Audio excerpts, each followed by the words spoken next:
All right, ladies and gentlemen, our guest for this episode of the Kill Your Internet podcast is none other than Jake Floyd from the Orphan, the poet. Buddy, how we doing today?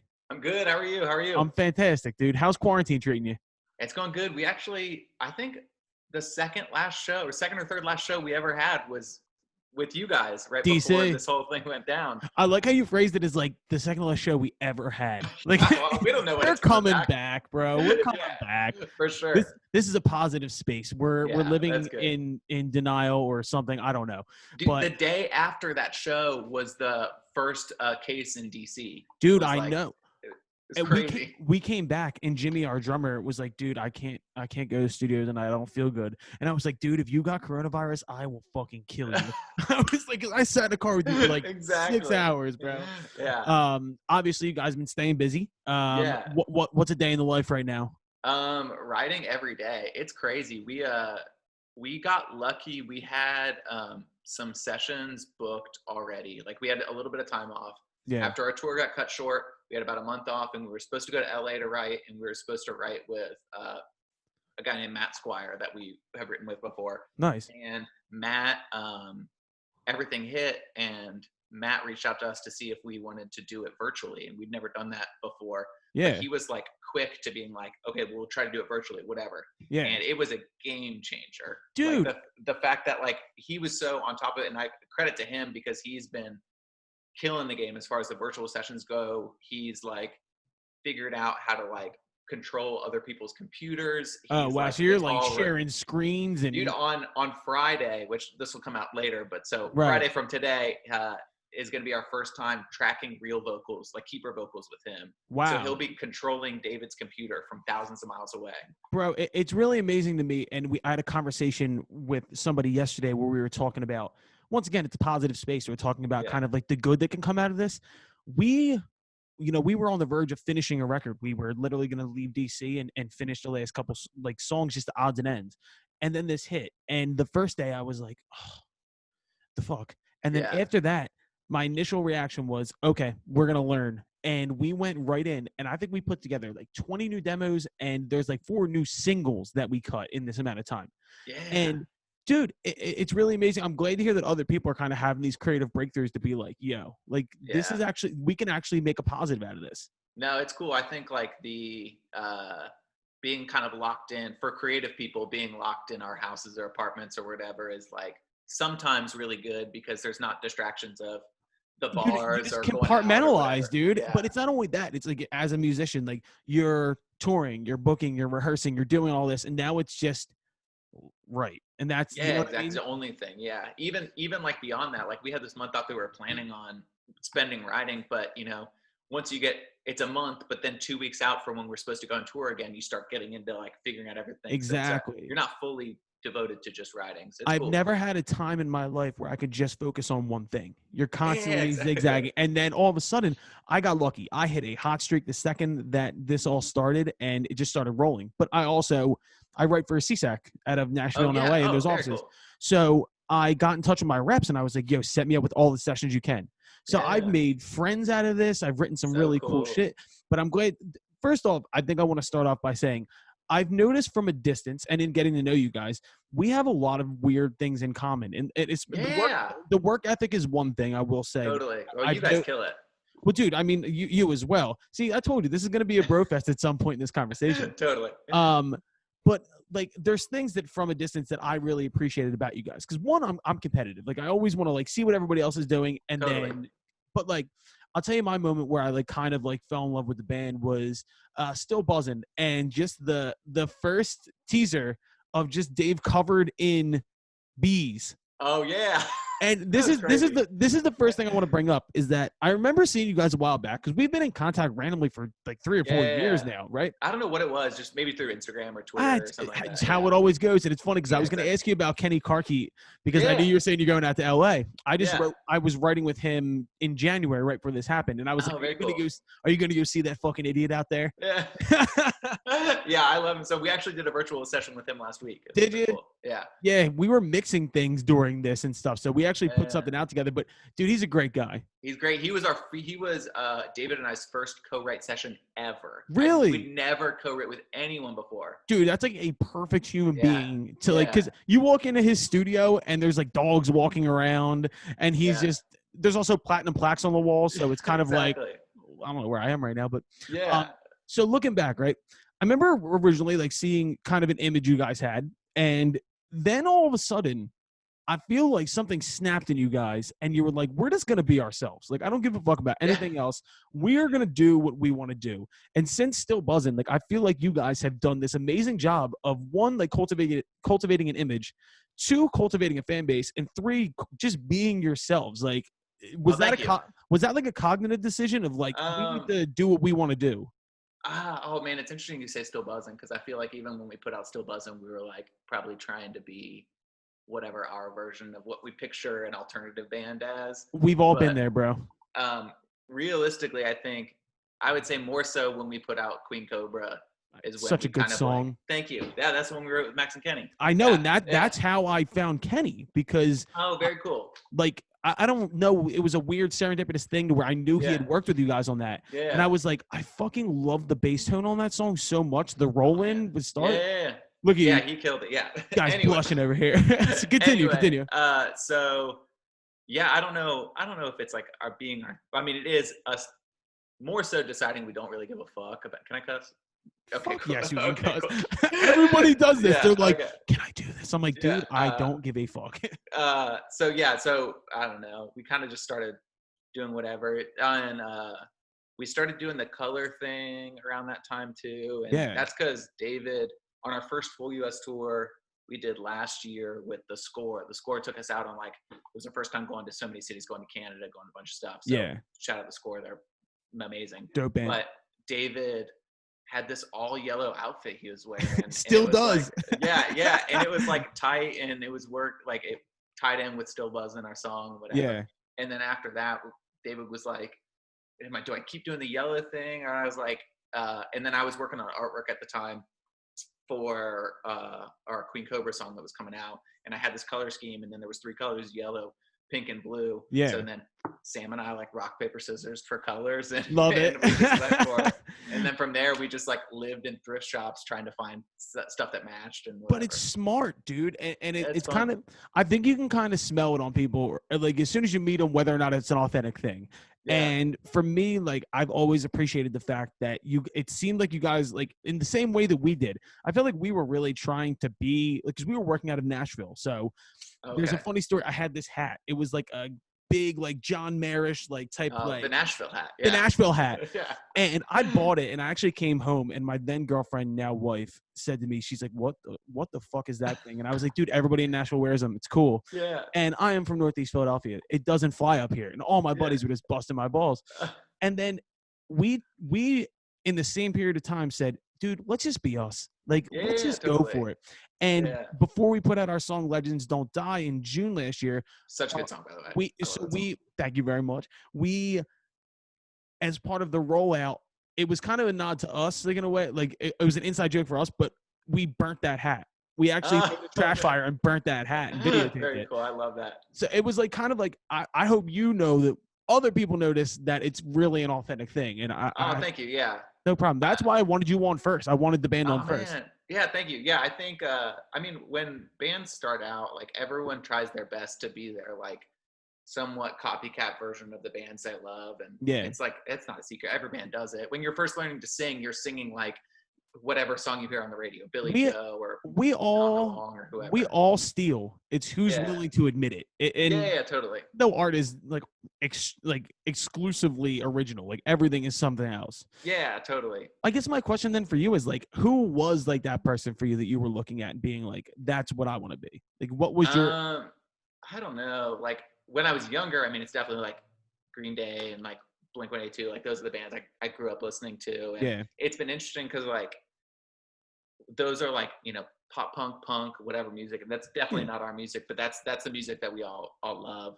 Dude. And the interesting thing is, like, that was like still alternative radio music at that time. Yep. And I think even as you get we like, I don't know, get away from that or whatever. Like we still want to write songs that could be on the radio or not, and not necessarily for like, oh, it's a big song, whatever. We just like catchy songs. And, dude, and that is so fucking funny you said that, because it's always, to me, it's like we want to do and make what we want to make, but for me as a songwriter, it's all about hooks. Like I want totally. not even for radio aspect, it's more like you remember that, and that's what I like. I'm attracted to poppy song structure. Totally. So okay, so if you want to talk about early influences, like we're gonna talk about like what are you listening to now? Because a big thing for me is I'm a big rap guy, so I'm wrapped up in. I'm wrapped up in. I don't know anything about rap. Dude, I am like a diehard, like I'm like a historian in that matter. But very cool. Just in all aspects, like I feel like genres are shrinking and we're all listening to everything. So what's interesting you right now? Just what's floating around the band group chat? Oh gosh. Okay, so well, everyone has their like little things in our band. I definitely lean more in like the pop world. I love pop music. Whatever. Sam is like our resident metalhead. It's like is he till the day he dies? Yeah, dude, I never would have picked that out. Oh man, Sam loves metal music. It's great. And Sam and I bond to that. We both like hardcore music together. Yeah. And David loves like in the same respect of pop, but more like I don't know, like Christina Aguilera and that kind of like. Whatever. Damn, he's digging back into like. Yeah. So you guys do your homework on the pop side to be able to say like this is what I want. I think it's more like who jams what in the band when we're touring. Dude, we have the biggest problem to where like we all have very like if we have different spots for different people, like we have a very configured way that we go. Yeah. And so if I'm driving, it's like either rap or like classic rock, and then it's like a mix of everything. Eric, our other guitar player, who happens to be my cousin, is like Seosin, Megadeth, like sure, so like but like nobody's ever like happy until a podcast comes on, because they're just like nobody's getting what they want out of this situation. Oh, that's great. Yeah. As far as what I'm listening to right now, though, I'm late on it, but I love K-Flay so much. Okay. And she just put out a song with Ex Ambassadors, and I saw that. It's such a good song, and then that made me go back and finally listen to the album that came out in the fall, and it's like it's been on repeat. And I think for like the pop world, for me, it's interesting in this writing situation. I got really into Charlie Puth at the beginning of this. So I started writing everything from the bass, because I feel like a lot of his shit is driven from bass lines, and that's kind of changed the direction of what we're writing right now. So who knows what's going to come out of this? Dude, writing on bass is so cool. I think I forget who I was listening to. I'm gonna try to remember because I want to give them credit. Do you know the band Chang Gang of 1974? Hell yes, I do. Okay, so I was listening to him. I think we're like Instagram friends or whatever, but I was listening to him on a podcast talk about how he writes everything for bass. Yeah. And I thought it was so cool because from a songwriting perspective, like if you're kind of just worried about the roots in the chords, you're not like psyching yourself out with whether it should be a power chord, whether it should be this type of chord, that type of chord. You're just like the literal bass line level of like of stuff, and I don't know, it's so much easier for me to write melodies. I just hadn't ever written like that before. It's always been me. Dude, you need to get one of these. What you got? It's an acoustic. It's a mini Taylor bass. It's so tiny. I love the mini Martins and the mini Taylor guitars. That looks like it just be like I just get something magical out of that. Dude, it's one of those things that I hate acoustic basses because they're so fucking big and stupid. I know. But like that one I just pick up and play all the time. Well, you're not a short dude. You're a pretty tall dude. It's still too big though. Ken, our bass player, is 6'5", so he can everything looks like a toothpick on him, so it doesn't matter. So all right, so going back once again, you guys are sorry, I'm getting sidetracked. This is what it's about. We're learning things. This is good. You guys are Columbus, Ohio, right? Yeah, totally. Is there a city in America that has a higher batting average for quality bands than Columbus, Ohio? Ooh. I don't think so. I'd have to say like LA or New York or something like that. Yeah, but LA's, dude, you've been in these scenarios where you go to things like a tour, a radio conference or something like that, and you're like, hey, man, where are you from? And they're like, LA. And I'm like, no, but where are you really from? Exactly, and they're like, Norman, Oklahoma. And I remember, because you guys did The Gathering last year, right? Oh, yeah. We were there. Did The Gathering too, we were there as well, right? Cool. So we're backstage. We were doing the Bishop Briggs show. Oh, yeah. And somebody had come up to me, and I decided that day I was going to wear a Sixers jersey on stage under like a leather jacket or something like that, because I was like, fuck this shit. We're from Philly. I'm riding out. And somebody came up to me. They're like, so where are you from? And I was like, What do you mean, where am I from? Look at my shirt, dude. Yeah. I've always found the LA thing interesting, though, because even when you go out there, like, I want to be not the LA guy. I want to just go out there and stand out a little bit. But, Yeah. I mean, yes, I guess per capita, LA has the most people. Yeah, yeah. I don't know. It's just whatever. Dude, shouts out to Columbus, though, because you guys are killing it. I don't know if you know 21 Pilots. They seem to be doing pretty well. They're all right. Yeah, no, I mean, we love the fact that they're from our city. I and think, they like, really rep it. Yeah, no, not many bands rep Ohio as hard as they do. And I mean, maybe Machine Gun Kelly rep in Cleveland. But, yeah, he goes pretty hard for Cleveland. But even Columbus, I think, like, even aside from the fact that 21 Pilots is from Columbus, there are not many bands as big as them who have, like, straight up done it, like, from the start. I mean, we were fortunate enough. Grassroots. Yeah, David and I we are one of probably the few people that can say that we saw them playing from like 5 people. Dude, like, that's so fucking cool. And not many people have like gone from playing like literal like VFW halls with straight metal bands or hardcore bands. Yep. And now are headlining fucking arenas all over the world. I mean, dude, they're the biggest band in the world. Like, it's so cool. Are you familiar with a band called House of Heroes? They're they're from Columbus. So Josh was in that band, right? So Josh was in that band, and a writer buddy of mine, his name's AJ Babcock, was the bass player for that band. Oh, very cool. Yeah, I've known AJ from Nashville for like 5 years now, and he was like, I was in this band called House of Heroes, and I like looked it up, and it was like Josh Dunn, drummer, and I was like, do you know Josh Dunn? And he's like, yes. You're only the 80,000th person to ask me that question. Yeah. Yeah, I don't know much of their music. I mostly just know that Josh was in that band, and I know they're from Ohio. Just AJ wound up leaving and moving to Nashville and forming a punk band that we're actually really good friends with. Oh, okay. Cool. But yeah, so you guys, I've always appreciated once again the fact you guys rep your hometown, and it's not like we're repping a bigger. Like, I thought that was, and you guys had a fucking billboard, didn't you?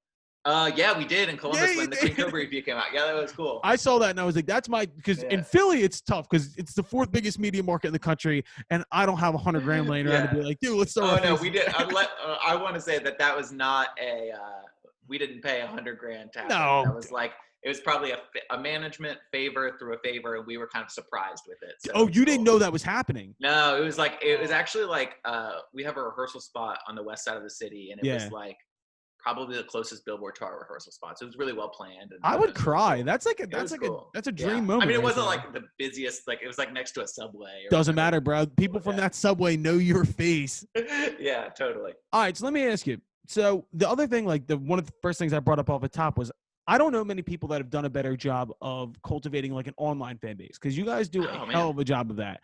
Was that a surprise to you, like when people started to latch onto it?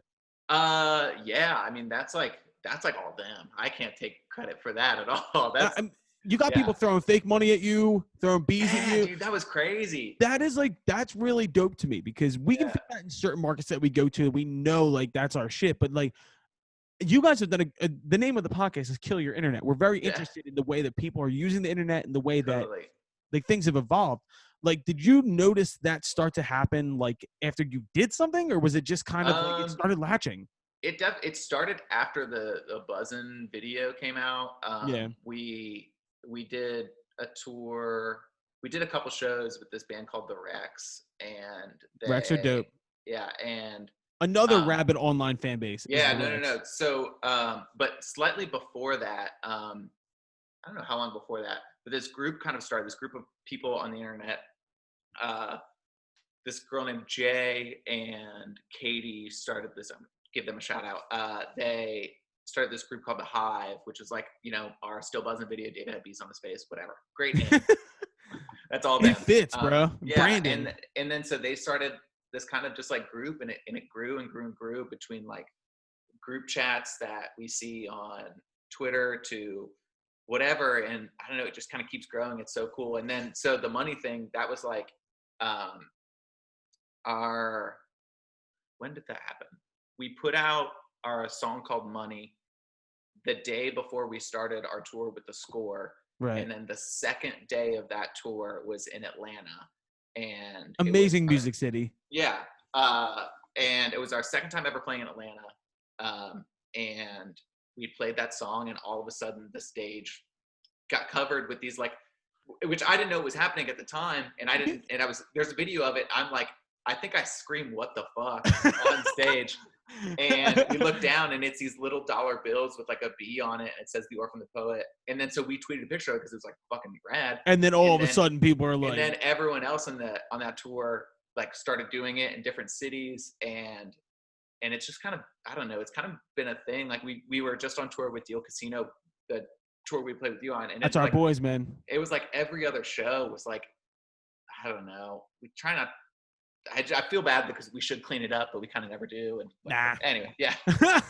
we had a thing. We were playing the Fillmore in Philly, like right before that. It was right before quarantine started, and we had all this because our last song we were ending the night with is a song called "Shine." All the artwork and everything's purple, and from time to time we'll do purple confetti that will go out. Oh, so cool! And we had it with us. And like we were bringing it, and somebody had read our contract, and it literally said, if you put confetti anywhere, we're charging you at the ass to clean it up. And I was like, leave the confetti. I'm not doing that. That's great. So punk rock. Screw it. Dude, so back to Atlanta. Okay. This brings me to another point of similarities. Wendy Rollins is one of the people who was Philly, Radio 104.5. Yeah. I mean, that was our GOAT growing up. Like Wendy was like the voice of the radio, and then became a huge supporter, and then became a fan of ours. But Wendy, I want you to know, was fervent to me of being like, you need to check out the Orphan the Poet. And I'm like, I know, like it's fucking dope. But then Mike Jones, another guy who was like a friend. Obviously, we were talking about Ted. You guys have obviously learned the importance of relationships, both with the fans and in the industry. And it's not like a what can you do for me thing. It seems like people generally in the industry are like, these guys just seem like good dudes. Like, let's do business. Oh yeah, I mean Wendy's great. Like the best. I love her so much. I wasn't as familiar when our band started. I wasn't like super familiar with radio stuff aside from like outside of Columbus, and I'd heard of K-Rock obviously because it's the biggest. It's K-Rock. But oddly enough, my girlfriend being from Philly, Radio 104.5 is such a big thing in Philly, and when we put out a song, whatever. To backtrack, when we put out an EP, we put it on an EP in 2016. That's when we started. And there was a song called Terrible Things on it and whatever. It got put onto playlists, and then Sirius XM's Alt Nation played it, whatever. And then I got really interested in radio. Right. My girlfriend, Casey, said, you should try to get your song to Wendy Rollins in Philly. And I was like, cool. Like, yeah, Philly radio, whatever. Anyway, so flash forward to like when Still Buzzin' was happening, and we actually kind of had a relationship with Wendy. She started playing us. We went down to Atlanta. Actually, sorry, when Money was happening. We went down to Atlanta, and that show where the Money thing happened was Wendy's first time seeing our band play. Right. And after that, we just like became best friends. I've said it to Wendy all the time, and she does these things that she doesn't have any obligation to do. She puts her neck out for people. And more than anything, like she's one of like the few program directors who like really like are like invested in that relationship. And not only that, just about music, man. Like I really appreciate Wendy for that. And we had her on the second episode of the podcast. We're gonna bring her back on. She's the best. All right, so we're winding down here. We're getting towards the end of the interview. Okay. I do need to ask the Philly connection. Yeah. How did that happen? Okay, so well, first of all, what part of Philly are you guys from? I am from Northeast Philadelphia, born and raised. Okay. I live in Manayunk now. Okay, she's from like north, directly northwest, and like Bluebell. Yeah, so she's right outside the city. Yeah. Anyway, so David and I used to have a band before we started this, and we were on tour, and we were opening up for one of her favorite bands, and she came out to a show, and look at that. Did not date right there. We just kind of like became friends, and then a year later, like just started talking, and then we're long distance for a long time, and now she lives in Ohio. Dude, that's outstanding. Yeah, she's great. I love Philly. Yeah, anytime I say like I love Philadelphia and it's my favorite city, it's because of her. So. That's outstanding, dude. Yeah. That is not like my story at all. High school sweetheart. So I went the super old school way. Man, that's cool though. So we've been touching on this for all of our guests, even the band that comes on. we do coronavirus survival guides, which is we are just listing kind of like our top 3 things like in different categories. And I texted you before and I was like, what have you been watching? Because what have you been binging on quarantine? Oh, okay. I'm gonna try to bring this full circle into the hip hop thing. Oh, let's go. I just watched the Beastie Boys documentary on Apple TV. I haven't gotten into it yet. Dude, is it great? It is so good. I mean, I've had like an appreciation for the Beastie Boys for like a long time, and Me too, I know man. the singles or whatever, and I knew that Rick Rubin was involved with them. So like from just a music side, of course, the man. Beastie Boys, whatever. It's a history. The documentary is so good. It's and so cool. Spike Jonze did that, right? Yeah, Spike Jonze did it, and I didn't realize his connection with everything because he did the Sabotage video, and he has just been in that crew for a long time. So it's so cool. Dude, one of my all-time greatest show memories. We played Firefly last year or the year before. Wait, I forget. Did we play together? We played last year. We were the year before. Oh, okay, cool. And it was late night, and Eminem was headlining the one night. Oh, definitely, yeah, that's so cool. So I'm walking from the Killers we're on, and then Eminem's on the other side of the festival. And as I'm walking, there's a small stage. There's like 100 people, and I hear Intergalactic start playing, and I'm like, who's DJing Intergalactic right now? And I walk over, and it's Mike D from the Beastie Boys. He's doing a late night. Out of here! I stood. I stopped in my tracks, and I was like, oh my fucking God. And I stayed the entire time. I missed like all of Eminem. It was unbelievable. Dude, I think that's the cool, like every time this past summer did, it was like our first time doing a bunch of those festivals, like 3 or 4 or whatever. Still a bunch, dude. Yeah. But I think as a music fan, that's like my favorite part of doing this festival. Obviously playing and like whatever, there's all like the perks of being like the artist, whatever. The coolest part is just being able to see all these fucking rad bands. What was your biggest oh shit moment where you were like standing near somebody and you were like, oh my God, I have it. It's so perfect. I met Matt Healy from the 1975. Oh, no way. Yeah, it was so cool. Was he cool? Yeah, I mean, but I don't know. I wasn't like trying to bother. I was just like, we happened to be like close to each other backstage, and I just like walked over and I was like, that's what I would say. I would pass out. I'm a big fan. Yeah.